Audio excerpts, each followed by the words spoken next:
Buenas tardes, jóvenes. Vamos a concentrar la mayor parte del tiempo en la explicación teórica, conceptual de lo que estamos pasando, porque buena parte de ustedes son estudiantes o economistas jóvenes, como alguna vez me dijo el mejor profesor que he tenido en mi carrera, Adolfo Figueroa, no hay nada más práctico que una buena teoría. Así que vamos a invertir unos buenos minutos en explicar lo conceptual y luego los datos ya van a caer por su propio peso.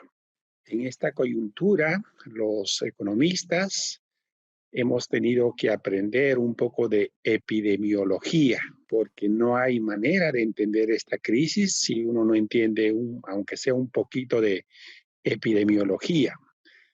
Y para ustedes ya debe haberse hecho muy común escuchar del ahora famosísimo factor R. Así que vamos a concentrar la atención en este bendito factor R, que en realidad, entendiendo este factor, entendemos casi todo, ¿no? Seguramente voy a repetir esto para muchos de ustedes.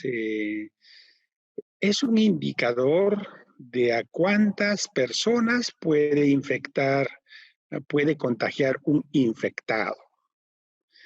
Si ese factor R es, por ejemplo, 2 o 4, mejor para exagerar, estamos en un problema, porque si ese factor R es 4, el peruano que llegó del extranjero en marzo contagia a 4. Esos 4 contagian a 16 y esos 16 por 4. Entonces, el crecimiento de los infectados sería exponencial, ¿no? Y aun cuando ese factor R fuese 2, 1 contagia a 2, 2 contagian a 4, 4 contagian a 8, el crecimiento también es exponencial. De tal manera que basta que el factor R sea mayor que 1 para que el crecimiento sea exponencial. Por eso que se procura bajar este factor R. Si el factor R es, por ejemplo, 1, el número de infectados se estabiliza en un número constante. El número de infectados diarios, quiero decir, 1 contagia a 1, 1 contagia a 1, entonces un contagiado por día se estabiliza. Es como la meseta de la que siempre nos habla. Si el factor R es 0.5, es el mejor de los mundos, ¿no? 8 contagian a 4, 4 contagian a 2, 2 contagian a 1, 1 contagia a medio y la infección desaparece. Por eso que en todo el mundo las autoridades de la salud hacen sus esfuerzos para bajar este factor R con diferentes metodologías, dependiendo de las condiciones iniciales, dependiendo si el país es rico o pobre, entre otras cosas. Este factor R, a su vez, depende de 3 componentes. El primer componente es el factor beta, la tasa de transmisión. Posiblemente es el componente más importante de los 3, ¿no? Este componente depende de la tasa de contactos, de cuánto contacto hay entre las personas, ¿no? Si las personas infectadas se cruzan con sanas, entonces estamos en un problema. Depende también de la probabilidad de que una persona al encontrarse con otra se contagie. Eso depende de factores como si usamos o no la mascarilla, si mantenemos nuestra distancia, si nos lavamos la mano, etc. Entonces, ese es el parámetro beta, que nos mide a la velocidad a la que se transmite esta epidemia. En el denominador de la ecuación que están viendo está el factor gamma, que es la tasa de recuperación de los infectados. Este factor lamentablemente tiene un alto componente biológico. En realidad es la inversa del número de días que dura la infección. En el caso del COVID dura como 15 días, así que ese es un dato básicamente biológico. Evidentemente también depende de la prevalencia de algunas enfermedades, de la calidad del sistema sanitario y todo eso, pero esencialmente es un número biológico. Un número al que no le hemos estado dando importancia y creo que ya es hora de darle importancia es el tercer componente. Ese tercer componente es la fracción de las personas que están sanas, pero que son susceptibles. De ahí viene el nombrecito de S. ¿Ya? Pie de página, este factor R proviene de un modelo que los epidemiólogos inventaron hacia 1927, el modelo SIR. Es un modelo que ya tiene un siglo, pero es como la ISLM antiguo, pasado de moda, pero que todavía sirve, obviamente con algunas modernizaciones. De ahí viene el nombrecito ese de S. SIR, susceptibles, infectados, recuperados. De ahí viene. Bueno, ¿qué pasa? Al principio, digamos que antes que llegue el peruano infectado por el aeropuerto internacional Jorge Chávez, los 32 millones de personas éramos susceptibles. O sea, S sobre N, N es la población total, era 1. O sea que ese factor beta sobre gamma se multiplicaba por 1 el 5 de marzo, me parece. Pero conforme nos vamos infectando, los infectados van creciendo, los recuperados también van creciendo. Suponiendo que la población está constante por un rato, entonces la fracción de susceptibles tiende a achicarse. Entonces, evidentemente en el Perú habría que hacer números. Esta fracción SN era 1 hacia el 5 de marzo. ¿Cuánto será ahora? Habría que calcular, ¿no? ¿Cuántas personas están infectadas o se han recuperado? Difícil aventurarse con un número, pero a ojo de buen cubero, seguramente un 20-30% de personas ya han sido infectadas o recuperadas. De tal manera que este factor ya estará por el 0.7, por el 0.65. Eso significa que el factor R solito, aunque no hagamos nada, tiende a reducirse. ¿Ya? Entonces, ese es el bendito factor R, que si lo entendemos, vamos a entender casi todo. Típicamente, la dinámica de una pandemia es como la que ven al frente. Es decir, al principio hay un crecimiento alto, se alcanza un pico y luego la epidemia tiende a caer solita. Cuando está subiendo, el factor R es mayor que 1. Cuando el factor R es 1, se alcanza la meseta. Y cuando empieza a bajar, quiere decir que el factor R está por debajo de 1. Si uno revisa la historia de las epidemias, si uno revisa la gripe española de 1918 o la peste negra de principios del siglo XIV, esas epidemias también fueron de este tipo. Se infectaron, alcanzaron un pico y luego desaparecieron. ¿Y cómo desaparecieron si en estas experiencias no había vacuna ni se encontró cura? Bueno, se desapareció porque hubo un momento en que casi todos se infectaron y por lo tanto la población, la fracción de susceptibles, la fracción de sanos era muy chiquitito. Por lo tanto, suponiendo que los infectados se inmunizan, ese es el supuesto cuando estamos trabajando también en este COVID, aunque están apareciendo felizmente ejemplos rarísimos de gente que se vuelve a contagiar, suponiendo que los contagiados y los recuperados ya se vuelven inmunes, entonces la fracción de personas a la que se puede contagiar se achica. Por lo tanto, este factor S sobre N en esas epidemias se habrá vuelto pues 10%, 15%, 5%, chiquitito. Por eso es que el factor R bajó y las epidemias desaparecieron. Obviamente con 50, 100, 150 millones de personas muertas. Entonces, si el gobierno no hiciese nada, la epidemia va a desaparecer. ¿En cuánto tiempo? Serán 2 años, 3 años, pero desaparece. Por este tema de la inmunidad de rebaño que le llaman. Cuando S sobre N tiende a 0, estamos alcanzando la inmunidad de rebaño total.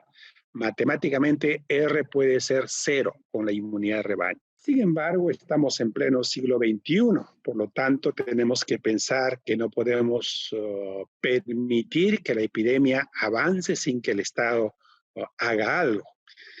Y allí nos encontramos en el gran problema, que seguramente fue el problema que el Consejo de Ministros de nuestro país tuvo que analizar hacia marzo. Los epidemiólogos que habrían orientado al gobierno tuvo que haberles enseñado, indicado que las epidemias son de este tipo, como la curva roja que ven en la pizarra. ¿Cuál es el problema? Que la epidemia, si avanza mucho, puede haber un momento en que el número de infectados no va a tener dónde atenderse. Por lo tanto, estos teóricos de la epidemia también, además del factor R, han acuñado este término de la capacidad del sistema de salud. En términos generales, podemos decir que esta capacidad responde a la pregunta: ¿a cuántos pacientes con COVID-19 puede alojar nuestro sistema sanitario, nuestros hospitales, clínicas y postas? Esa es la capacidad. Quizá podríamos hacer la pregunta más precisa todavía. ¿A cuántas personas con COVID puede alojar la unidad de cuidados intensivos de nuestro sistema sanitario? Eso es lo que pone el límite. Por lo tanto, en marzo, principios de abril, en el Consejo de Ministros deben haber pensado, evidentemente, si no se hacía nada, iba a haber un momento en que el número de infectados iba a superar largamente nuestra capacidad. Si recuerdan, en ese entonces teníamos 100 camas disponibles para cuidados intensivos. Los colombianos el primer día tenían 5,000 camas. Esa es la diferencia entre un país más o menos avanzado y otro que no lo es. Bueno, entonces, ¿qué habría que hacer? Teóricamente, muchas opciones. Por ejemplo, el caso de Suecia. El caso de Suecia es un caso en donde esta línea negra que están viendo acá está por los cielos. Es decir, en Suecia, aunque en este momento se enfermasen casi todos los suecos, Suecia tiene la capacidad sanitaria para acogerlos. En ese caso, entonces, no hay este problema de que la gente pueda quedarse sin atención. En ese caso se pueden hacer políticas distintas. En Suecia, por ejemplo, no hicieron nunca cuarentenas, ¿no? O los coreanos, ¿qué hicieron? Los coreanos hicieron una especie de pruebas, estas pruebas sofisticadas a todo el mundo, ¿correcto? A todo el mundo. Entonces, luego de hacer esas pruebas, identificaron absolutamente a todos los infectados. A esos infectados lo pusieron a un rincón en cuarentena y la vida continúa. O sea, que se puede contener a este bicho sin cuarentena, se puede. Pero para nosotros eso es soñar despiertos. No tenemos la capacidad de los coreanos, no tenemos la capacidad de los suecos. Entonces, la alternativa era aplanar la curva. Esa era la idea. ¿Cómo se aplana la curva? Bajando el factor R. ¿Cómo se baja el factor R? Aquí está. Con gamma no hay mucho que hacer. La inmunidad de rebaño lo alcanzaremos en algún momento, pero eso demora. Por lo tanto, todo el esfuerzo fue a través del factor beta. ¿Y cómo se baja beta? Disminuyendo el contacto. ¿Y cómo se disminuye el contacto? Cuarentena. Eso es lo que hicimos. Por lo tanto, la intención fue la de aplanar la curva básicamente a través de una cuarentena. La de marzo, abril, mayo y junio. ¿Tuvimos éxito? Relativamente sí, pero otra vez en el plano estrictamente teórico nos quedamos más o menos así. Si no hubiéramos hecho nada, la curva roja. Entonces no estaríamos hablando de 30,000 muertos, estaríamos hablando seguramente de cientos de miles de muertos. Logramos aplanar la curva tal como pretendíamos, es decir, hacer que esta curva se ponga por debajo de nuestra capacidad, no logramos.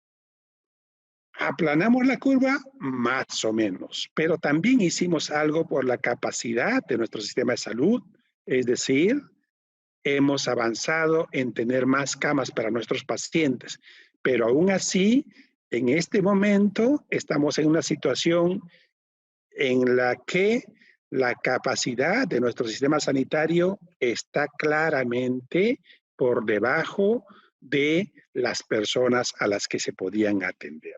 Entonces, entendiendo esto, ya uno puede entender casi todo el resto de lo que ha pasado.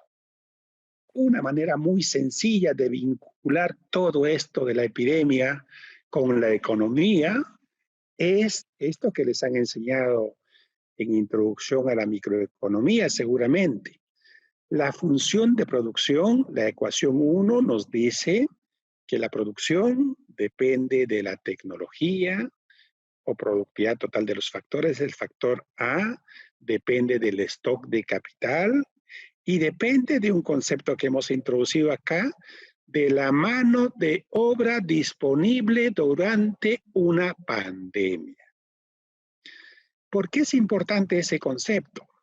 Porque durante la pandemia no toda la PEA puede trabajar. No toda la población económicamente activa puede trabajar. Durante marzo, abril, mayo, junio, gran parte de esa población estuvo en su casa sin poder trabajar. O sea que la mano de obra disponible se derrumbó. Además, con la pandemia, muchos trabajadores se infectan, no pueden trabajar. En resumen, durante una pandemia, la mano de obra disponible es la mano de obra total a la que hay que restarle a los infectados y a los que están en cuarentena. De tal manera que, evidentemente, si la mano de obra, que es la que sostiene la producción, se cae, la producción tiene que caerse. En consecuencia, una cuarentena es buena para la salud, pero paraliza la economía y eso es evidente, ¿no? Aquí está el bendito factor R, ¿no? Desde el principio hasta fines de la cuarentena, hacia fines de junio, el factor R bajó de un poco más de 3 a un poco menos de 1. Con la reapertura de la economía, el factor R empezó a levantarse y últimamente está bajando, ¿no? Habría que investigar lo que está pasando últimamente. Yo tengo la impresión, dado que la epidemia se ha generalizado, cuando uno mira, por ejemplo, el muestreo este de los chicos que murieron en la discoteca y los chicos a los que detuvieron y analizaron, donde más o menos 70% de esas personas están infectadas, uno dice, uy, en varios sectores de la población, la porción de sanos susceptibles como porcentaje de la población total parece que ya es chiquito. Tengo la impresión que este factor está empezando a operar. No estoy diciendo que estamos alcanzando la inmunidad de rebaño. Estoy diciendo que este beta sobre gamma, que al inicio está siendo multiplicado por 1 y después por 0.99, etcétera, ahora debe estar multiplicado por un número más pequeñito. Puede ser que eso esté explicando que en las últimas semanas esté cayendo, ¿no? Esa es una buena noticia que esté cayendo, pero si eso está cayendo como en la peste negra o como en la gripe española, no es una buena noticia. Y lo mismo se ve con el número de infectados. Alcanzó un pico, luego con la cuarentena lo hizo bajar, se abrió la economía y dio un salto más fuerte que la primera ola y en las últimas semanas ha empezado a caer. Dice básicamente lo mismo. Y de nuestro marco teórico, ya se sabe que el Perú en el mundo, cuando comparamos indicadores por millón de habitantes, somos el 10º superior, estamos muy mal. Y la economía evidentemente tiene que recibir ese golpe, ¿no? Esencialmente de la cuarentena. Si estamos en cuarentena, entonces el PBI se cae duro y el empleo también. Hay un trade-off evidente entre salud y economía. La salud mejora en el sentido de bajar el factor R a punta de cuarentena. Pero conforme la salud mejora, como el remedio ha sido la cuarentena, la economía empeora, ¿no? Y cuando se abre un poco la economía, la caída del empleo seguramente en agosto va a ser menor que en julio. Se abre un poco la economía, el factor R resucita. Bien la economía, mal para la salud. Y en las últimas semanas estamos en un periodo muy interesante. Yo creo que el factor de la proporción alta de infectados que tenemos en el país está empezando a actuar. Entonces, eso era lo esencial de lo que quería contarles. Y de pasito, decirles que una de las consecuencias menos visibles de esta pandemia, a la que posiblemente solo los economistas le prestan importancia, es que de un momento a otro hemos pasado de ser un país fiscalmente sólido a un país con cierta fragilidad. ¿Por qué? Porque el déficit fiscal del 2019, que era de 1.6%, ha subido, según el Ministerio de Economía y Finanzas, a 10.7%. Quizá es mejor que les diga que el déficit fiscal, en los años anteriores a la pandemia, oscilaba entre alrededor de 3.000 millones de dólares por año. Es decir, todos los años, más o menos, el Perú se prestaba 3.000 millones de dólares por año. Este año, el déficit fiscal va a ser como de 20.000 millones de dólares por año. Y el siguiente va a ser como 15.000. Entonces, nos estamos endeudando. ¿Por qué no estamos endeudando? Bueno, si la economía se para, la recaudación se cae. Y si además tenemos que gastar más para luchar contra la pandemia, la diferencia entre el gasto y el ingreso, los impuestos, aumenta. Ese es el déficit fiscal y como consecuencia, la deuda pública ha subido también. Entonces, esto marca como un punto de inflexión entre la solidez fiscal previa al COVID y lo que tenemos ahora. Y aquí no estamos contando todas las contingencias. Aquí no está contado todavía la ley del Congreso que autoriza el ascenso automático de los trabajadores de salud, que cuesta como 0.4% del PBI por año, por siempre. Aquí no está los 15.000 millones de soles que el gobierno pondría para devolver la plata de la ONP de un fondo que no existe.